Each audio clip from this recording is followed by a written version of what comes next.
La ginesta travagliata, la ginesta amb tanta olor, és la meva enamorada que pel temps de la calor. Per a fer-li una abraçada he pujat dalt del serrat. De la primera besada m'ha deixat tot perfumat. Feia un vent que n'enamorava, feia un sol molt resplendent. La ginesta es remenava, furiosa al sol rient. Jo la prenc per la cintura, l'estijola van renou, desflorant tanta hermosura, fins que el cor m'ha dit prou.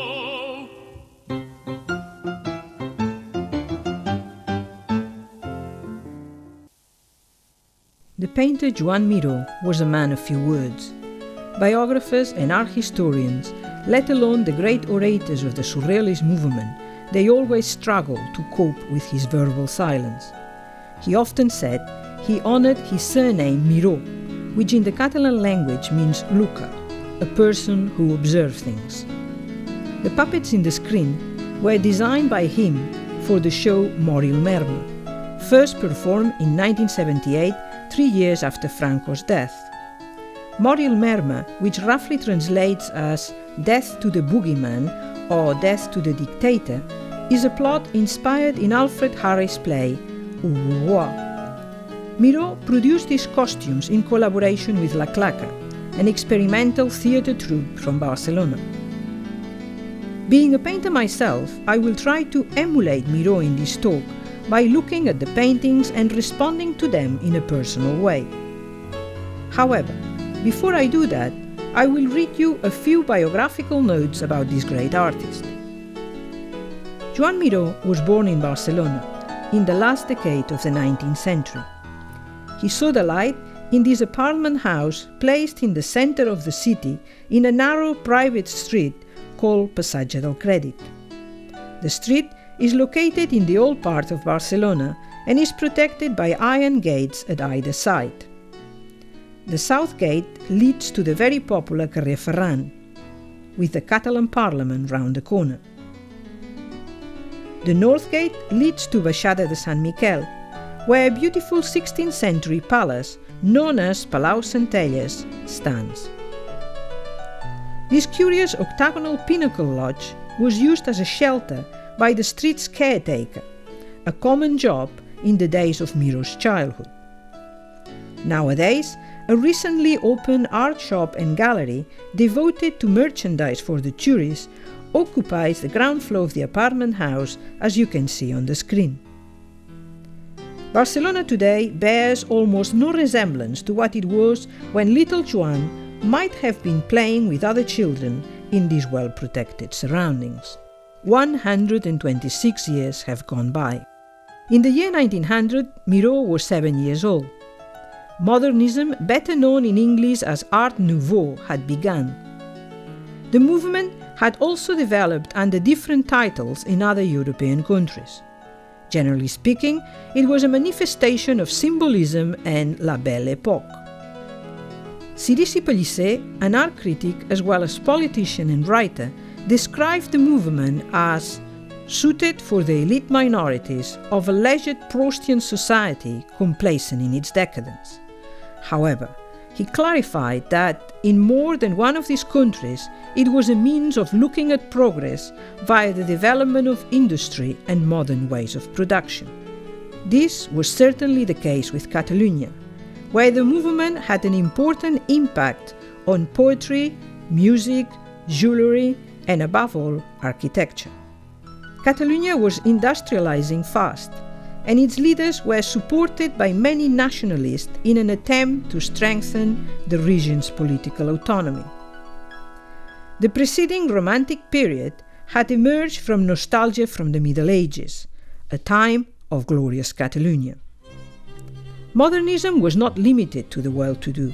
It was alive in the workshops of the artisans, where materials such as iron, wood, glass, clay, stucco work and mosaic were used to manufacture objects and surfaces in accordance with Gaudi's belief that the straight line belonged to man while the curved line belonged to God. Modernism bloomed in Barcelona, making the city a true hallmark of modernist architecture in the world. Antoni Gaudí was one of the leading modernist architects active at the time. It is interesting to remember that while Gaudí was building Parc Güell, a most significant example of Gaudí's modernist work, young Miró was learning to draw. The images that follow are examples of the drawings he did as a child, very different from those of Picasso done at the same age. Miró was no child prodigy, on the contrary. He struggled to draw in a naturalistic representational way. Luckily for us, he did not give up, and with the help of innovative teachers such as Francesc Galí or Josep Pascó Marissa, he soon learned to observe and respond to nature in his own personal way. Galí would place objects into the hands of his blindfolded students to make them aware of the form they were going to draw without ever having seen it. In this way, they could then draw it with a greater freedom. Pascó was a professor of the decorative and applied arts who encouraged Miró to respond to pure color and to the vitality of local folk crafts. Both teachers were sympathetic to Miró's lack of talent for academic drawing. Miró's father was a prosperous goldsmith and watchmaker from the Tarragona province, determined to turn his son into a successful businessman. He often ridiculed him when the boy insisted he wanted to be a painter. At the age of 18, while working as a bookkeeper, Joan had a nervous breakdown, followed by typhoid fever. Only then did Mr. Miró accept that it was better a son artist than no son at all. To help in his recovery, he bought a farmhouse in the village of Mont-roig, near the hometown of Miró's paternal grandparents. There, the young man regained his health and strength, surrounded by the natural environment he had known and enjoyed when he was a child. This rural house would be of great importance for the artist all through his life. I visited Mont-roig del Camp in 1980, and I was struck by it. It felt as if I was walking inside Miró's paintings.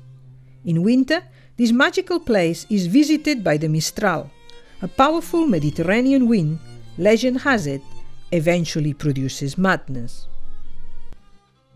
In addition, in this fascinating village, we can find 107 examples of these huts known as barracas de pedra seca, shelters built with dry stone using ancient techniques where shepherds would seek refuge from the heat or the cold.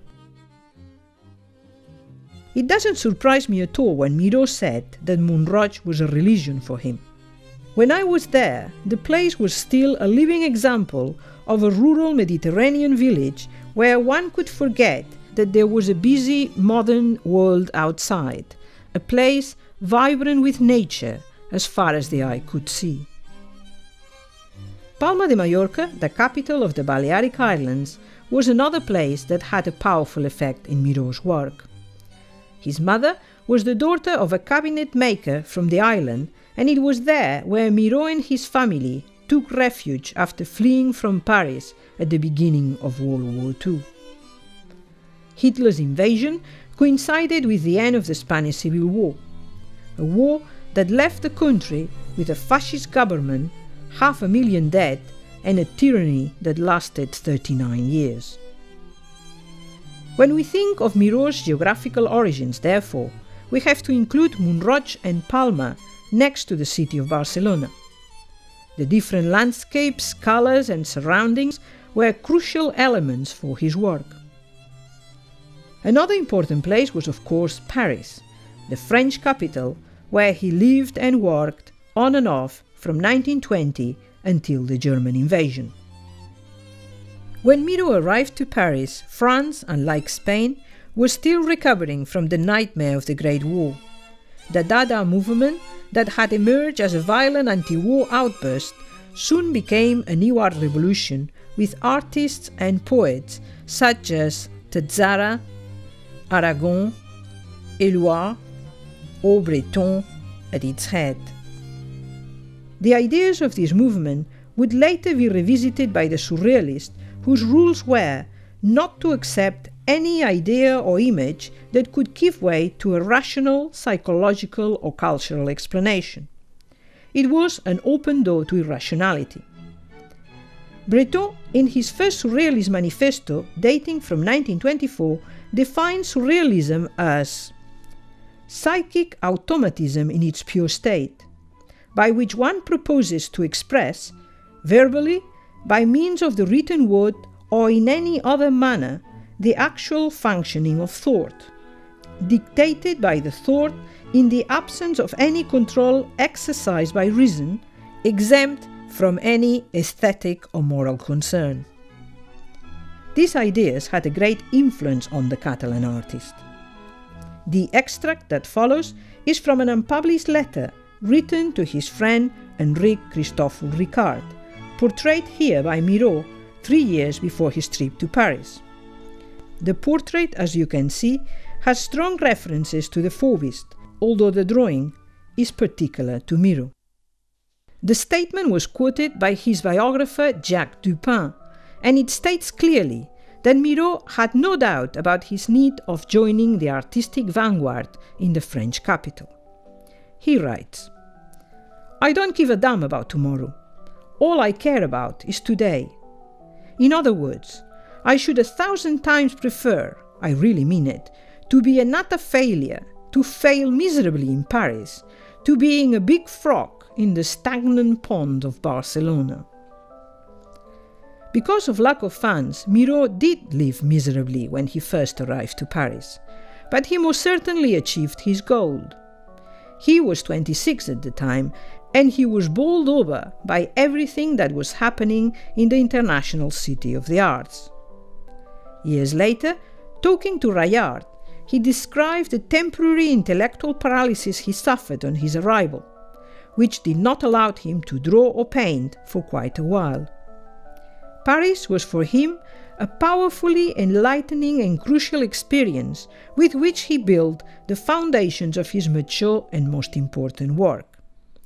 He also explained to Rayard that most of his titles are in French because it was in France, next to the poets, thinkers and visual artists gathered in Paris at that particular time, that he crossed the threshold towards a greater and bigger freedom in his work. He said that French was the written language of his intellect. There are many books written about the work of Joan Miró, covering his entire life. I have used references from Georges Rayard, Jacques Dupin, Alexandre Sirici-Pellicer and Roland Penrose. However, the paintings and sculptures that this man left behind during the 82 years of his working life truly speak for themselves. I would like to show you specially the series he titled Constellations, consisting of 23 gouache on paper measuring 46 by 38 centimeters vertically or horizontally. The first dates from 1940 and was done in Varensville-sur-Mer in Normandy, just after the outbreak of the Second World War, and the last one was done in Mont-roig and dates from September 1941. Hopefully, by the time I bring the constellations to you, you will be able to respond to them without any need of further information. After the talk, I will welcome your feedback. To accomplish my aim, I will show you crucial works done from the time he arrived to Paris and stretching over 20 years to the time he started the first of the constellations. However, it is important to mention that 3 years before his trip to Paris, he already had a major exhibition in Barcelona at Dalmau's Gallery. Some of the 64 canvases he exhibited were damaged by the public's violent reaction to the images. What you see in the screen are some of the paintings he exhibited in this controversial one-man show. This image is an interesting calligram done by the Surrealist poet Josep Maria Junoy for the cover of Miró's exhibition catalogue. The critics castigated him as an abominable colorist deforming reality and misunderstanding Faubism and Cubism. It would be accurate to say that Miró was no orthodox painter, or, as Penrose described him, strangely original. Let's begin with the farm, an oil on canvas measuring under 2 meters square. Miró worked on the farm for a total of 9 months, starting in 1921 in Mont-roig, then in Barcelona, and finally in his studio in the Rue des Bloemets in Paris. This canvas was for Miró a true struggle. With it, he was determined to extend further the boundaries of his painting. We see a horizon line dividing the earth from the sky. In the heart of the field, he places a black circle from which a big eucalyptus tree emerges. It is early morning, as the moon is still up in the sky. Everything is carefully ordered. Perspective is not an issue, as things are big or small, depending on the importance that he gives to them. He observed the place microscopically, and he drew at leisure not only what he saw rationally, but anything that he saw inspired by the unconscious. Notice the 3 ladders, an object that will appear again and again in his work, a device to reach the sky maybe. What is this baby doing, jumping up and down next to this woman? What are these images on the wall of the lower front of the house? They resemble prehistoric paintings. Why are these pots so enormous? What is the meaning of these footprints? Miró had been carefully looking at the work of Pablo Picasso, André Derain, Henri Matisse, and Georges Braque. André Masson, his neighbor and painter friend, had introduced him to the young poets of the day. He read them along with the symbolist poets, whom we know he much admired. Such writings were of great influence to him. According to Rayard, the painter had borrowed from Rimbaud the concept that one must become a visionaire, and probably he borrowed from Artaud his dramatic passion for the liberation of the spirit. A visionary using the religion of nature found in Mont-roig, a gospel free from man-made gods, where the only commandments were dictated by the land, the seasons, the powerful mistral blowing from the clear skies, and the Mediterranean Sea. While painting the farm, he also painted the standing nude, treated in a very similar way to the farm. Her body is drawn like a tilt field. We could travel all over it. Perhaps he was already thinking in the next painting, titled The Ploughed Field, executed soon after.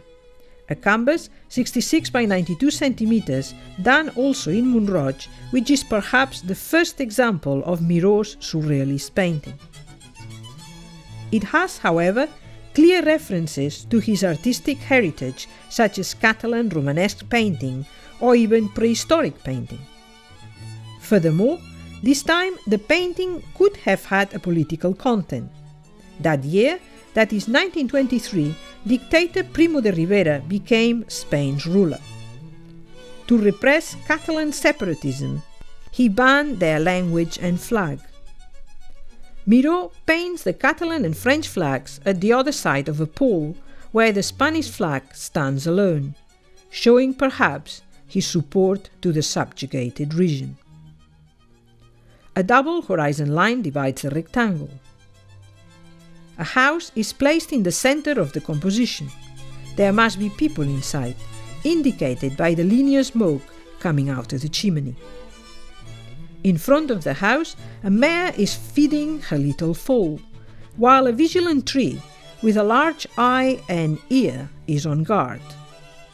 Next to it, a ferocious dog, covered in thorns, with equally large ears, is looking at us defiantly.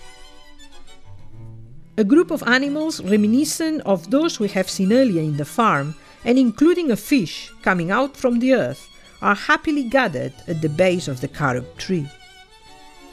Meanwhile, a bull is followed by a procession of figures, and a humanoid dinosaur is about to cross over some agaves.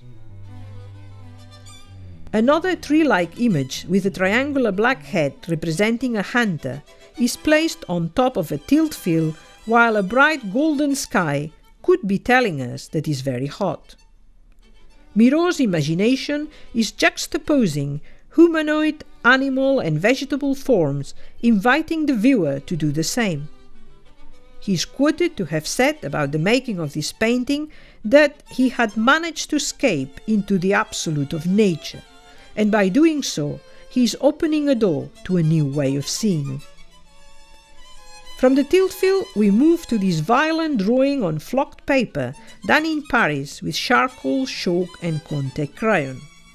It is dated May the 16th, 1924. The two tree-like shapes are here a male and a female with a child. The horizon line divides the rectangle the same way as we have seen earlier. The female organ seems to be buried in the ground. The newspaper that we have seen on previous paintings folded on the surface of the fields is also present here, as if to say that what happens in the world is left on the surface of the earth. Meanwhile, a window with a giant eye is watching the interior. Miró is sketching a new composition that will be developed further in the painting titled The Carnival of the Harlequin, an oil on canvas 66 by 93 centimeters done in Paris in his studio at 45 Rue de Blomet. It was about this time that his friend and painter André Masson had introduced him to Breton, Éluard and Aragon, the leading figures of the Surrealist movement. Breton published his first Surrealist manifesto November the same year, that is 1924. Miró explained that during this time, due to lack of money, he was not eating much, and therefore he often had hallucinations which inspired the images in this painting. His painter friends would use all sorts of drugs to achieve similar psychic states of mind, but Miró's fasting, imposed by circumstances, had the same effect on him. Although we know that there were no windows in his studio, he paints a window with the Eiffel Tower and a sun insect. Insects had a fascination for him.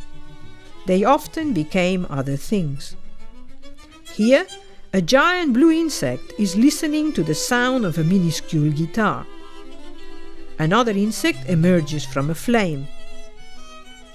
Two lively cats are playing with a hank of thread, ignoring the lovely fish available on the table. Geometric objects with eyes or ears are grouped next to the ladder that we have seen earlier. A hunter with a female body, represented by a guitar, is looking miserable, while a lizard, coming out from the interior of a dice, seems to be playing with a ball, aiming perhaps at the sound hole of the instrument. The prima materia is represented here in the process of metamorphosis, where objects, animals and humans intermingle, an endless universe created by color and form. Even the globe is present here, via a green circle penetrated by an arrow. Chaos has been ordered. We can enjoy its foolishness while we are protected from its madness.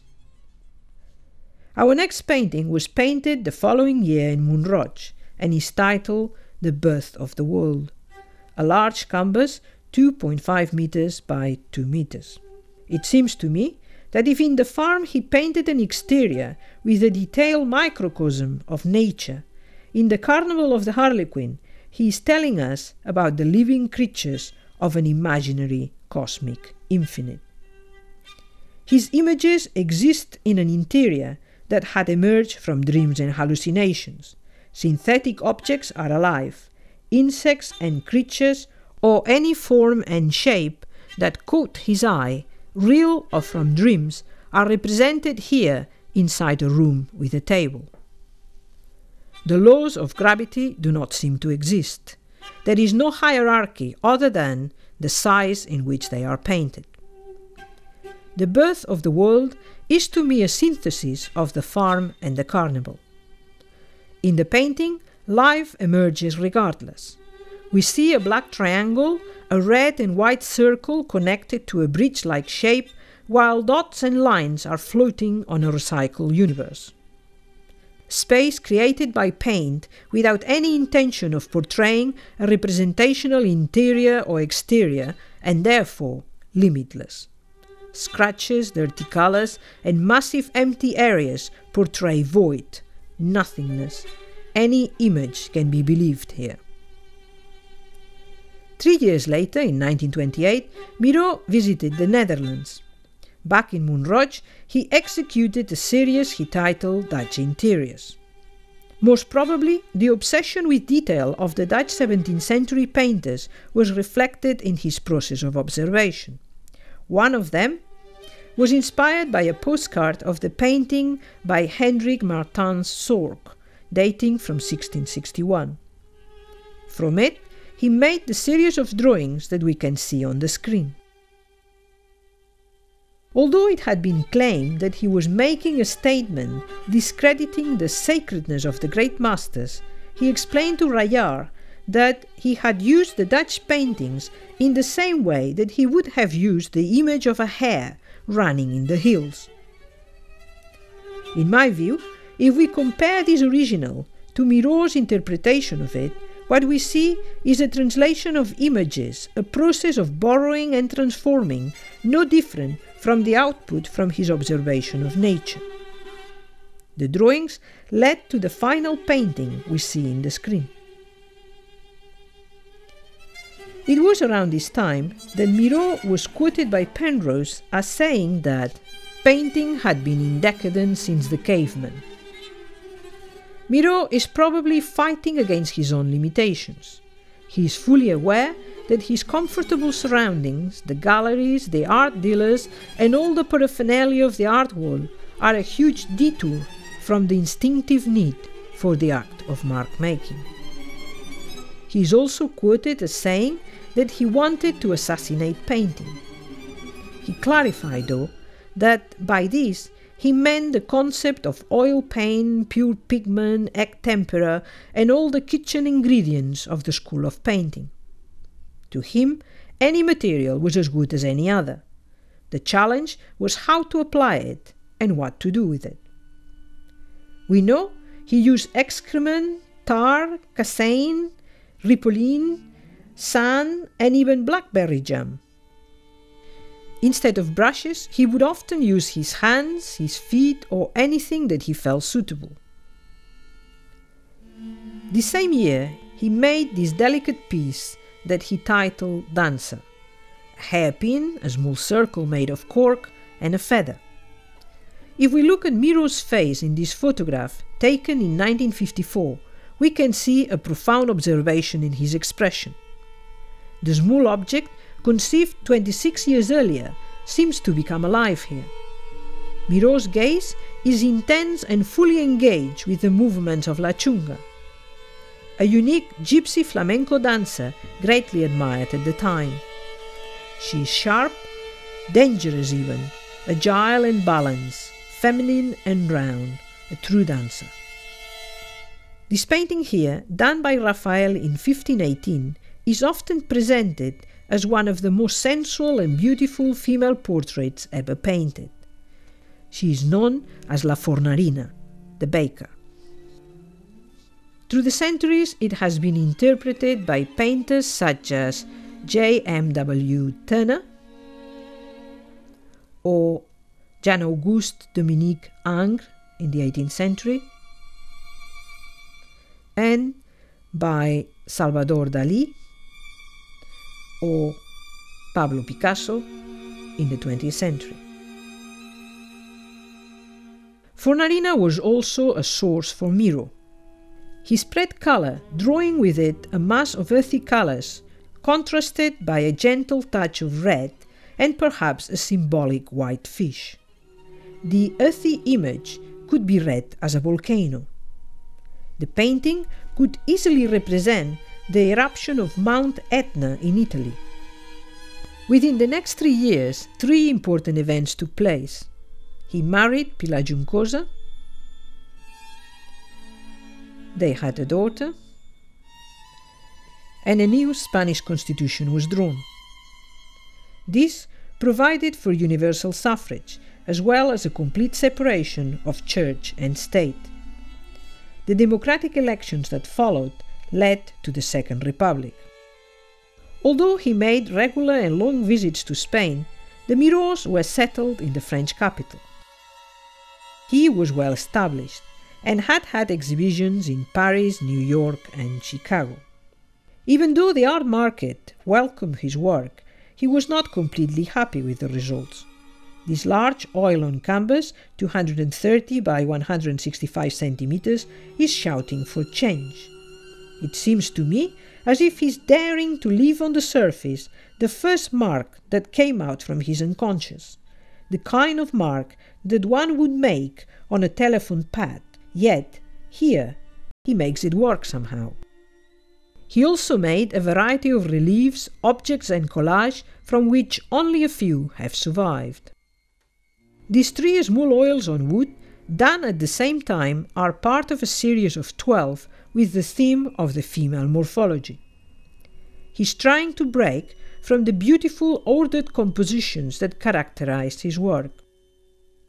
This collage, using postcards, linear drawing and earthy colors, is an introduction to the series that followed in 1933. 18 large canvases were developed from the collages that you can see in the screen. They were made from cut and paste photomechanical reproductions taken from catalogues and meticulously ordered. The mechanical images became an organic reality. He appears to have extracted a quintessence from the originals, translating it into rhythmic compositions. As Cirisi Pellicer pointed out, Miró is no longer using the traditional hexagonal color scheme, that is, red, green, orange, blue, etc. His combinations of red, black, orange, white, yellow, blue or violet, green belong to the Japanese octagonal scheme. It is probable that he also borrowed from them the use of vertical space common in Japanese and Chinese painting. The shapes and forms are mutations from the inert composition of the collages, emerging from an acute observation of the patterns.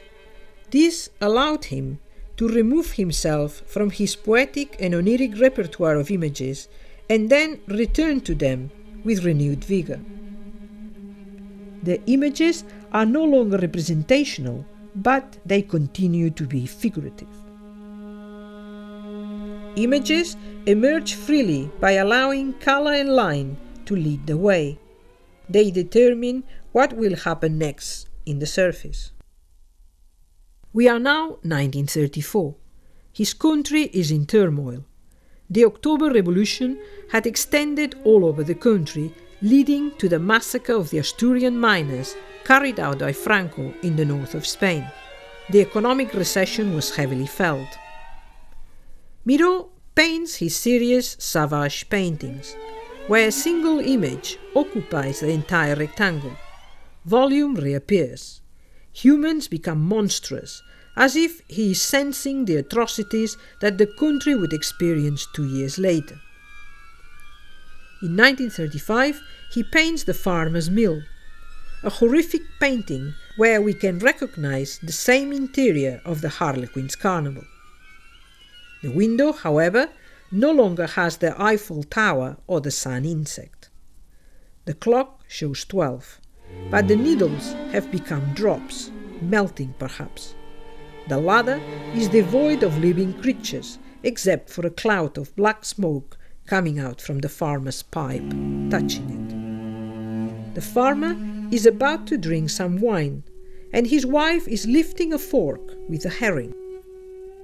A creature with an erect penis is imitating the pose of the farmer, while a scared-looking chicken drops her egg. A couple of copulating dogs seem to be frozen, while a horse-like figure with sensitive ears and a hole instead of an eye is entering the room. The sense of massive space portrayed in earlier paintings is here slowly becoming claustrophobic and threatening. In Personage in Front of Nature, monsters are populating a bloody landscape, a premonition perhaps of the battlefields where thousands of Spanish soldiers would be slaughtered during the Civil War that followed. It is now 1936. The war is on, and Miró paints man and woman in front of a pile of excrement. This painting is one of a series he made, painted on either copper or masonite. Once again, Miró experiments with new materials in his constant search for fresh imagery. It is pitch dark, but the ground is as bright as fire, a fire that surrounds the mound of excrement. He said that thinking about death brought him to create monsters that appealed and repelled him at the same time. Given the state of affairs in the world, the manufacture of painted humanoids not based on life would often transform into mutilations and monstrosities that he did not want on his surfaces. On the strength of that, he felt that he had to draw and paint directly from life again. In 1937, he painted this still life with all shoe. He is using figurative imagery borrowed from his early paintings, and the horizon line is back.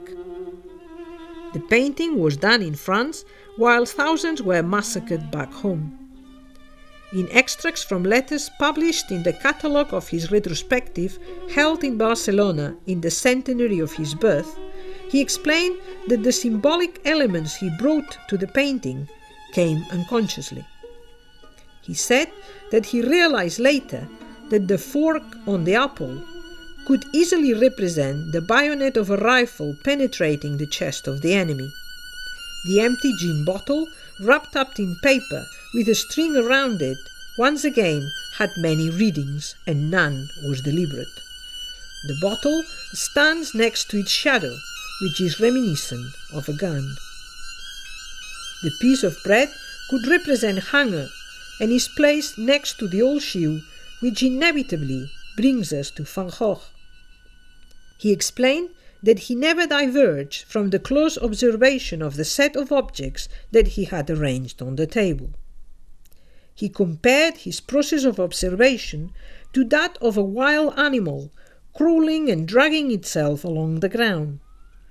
To look at nature face to face and to control it on the surface, he said, had an extraordinary magnetism. He explained that he wanted the painting to be able to stand next to a still life by Zurbarán or Velázquez.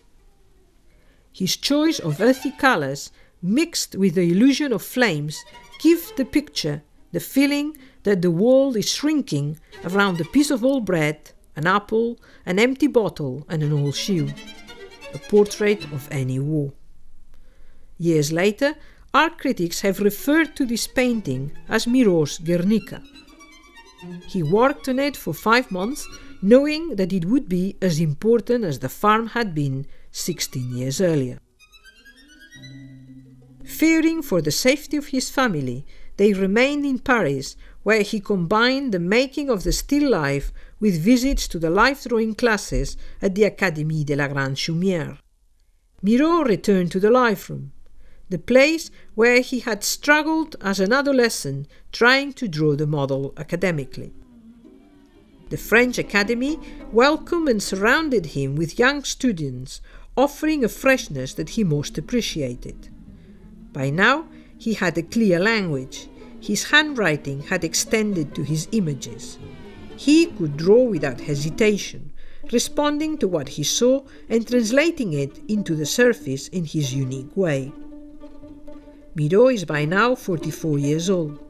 He has been working as an artist for more than 25 years. In these drawings, we can clearly see his development.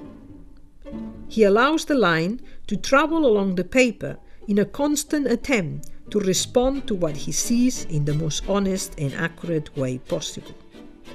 Men and women are drawn as if they were a one and only human being. the uniqueness of the individual has vanished.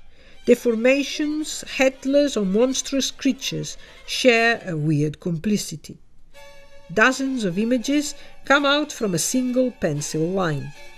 Even the most classical pose he turned into a wild form.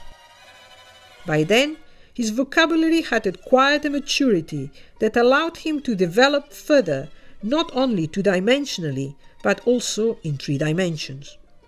Soon after the Second World War ended, he extended his media to ceramics and bronzes. He won his own war in the battlefield of his studios. Miró's painted images and sculptures emerged from the same magic as words in true poetry or sounds in great music. Women and birds populated his paintings, objects and ceramics portraying independent beings, powerful images emerging from a visual universe with no restrictions other than having to become alive on the surface or as three-dimensional objects for the viewer to engage with. We are now in 1938, when he painted Une étoile caresse les seins d'une négresse. This canvas could very well be portraying Josephine Baker, the black American dancer that created great sensation in the music halls of Paris at the time. We know that Picasso, Miró, and the troupe of painters resident in the French capital would frequent such theatres and admire its musicals. He had said to Rayard that the paintings he titled Femme, woman, were not feminine creatures, but rather a universe or a fountain of procreation. However, in this oil, something else seems to be happening. He paints a black woman in a black background. Words flow like sensual serpentines, like stars made of sperm. Contrasting red shapes remind us of lips covered in rouge, or anything we care to associate red with. A triangle of yellow, like a streetlight, discreetly shines next to the familiar ladder, ready for anyone to climb up to the vivid Parisian night or to the sky. Unlike Picasso, Miró's women consisted of his wife Pilar and his daughter Dolores, both beautiful women who shared his life. The rest emerged from his images ready to fulfill all his needs and fantasies. He distorted, fractured or worshipped them at leisure, giving them a life of their own. The same year he also painted the small canvas titled Head of a Woman, where we see a woman screaming. The following year he made a much larger version, which he titled Seated Woman 2. In both paintings we see a powerful image of a woman shouting and screaming. The women's breasts are revealed, painted over their black dresses, symbolic perhaps of Spanish women mourning their dead. From 1940 to 1945, the world experienced Nazism, the extermination of the Jews, and the Hiroshima bomb. Miró is looking up at the stars, searching from answers to the absurd, ointments to heal the horrors of war and human cruelty. As a result, he painted the 23 Constellations series and gave each one of them a title that is in itself a poem, a desperate cry for life. The 9 that follow were painted in Varengeville-sur-Mer, and titled and dated as listed. Sunrise, 21st of January, 1940. The Escape Ladder, 31st of January. Figures at night guided by the phosphorescent tracks of snails, 12th of February. Woman in the Beach, 15th of February. Woman with blonde armpit combing her hair by the light of the stars, 5th of March.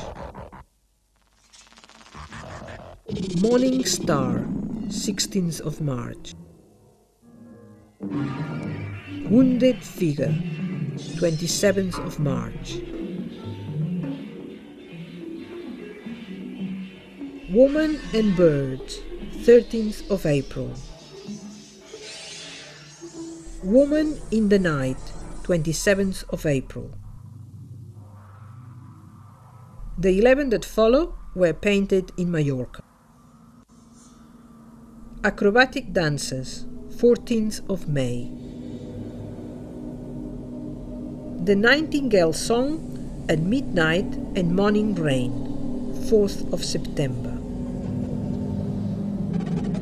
On the 13th, the ladder brushed the firmament, 14th of October. Nocturne, 2nd of November. The Poetess, 31st of December. Awakening in the Early Morning, 27th of January 1941. Towards the Rainbow, 11th of March. Women encircled by the flight of a bird, 26th of April.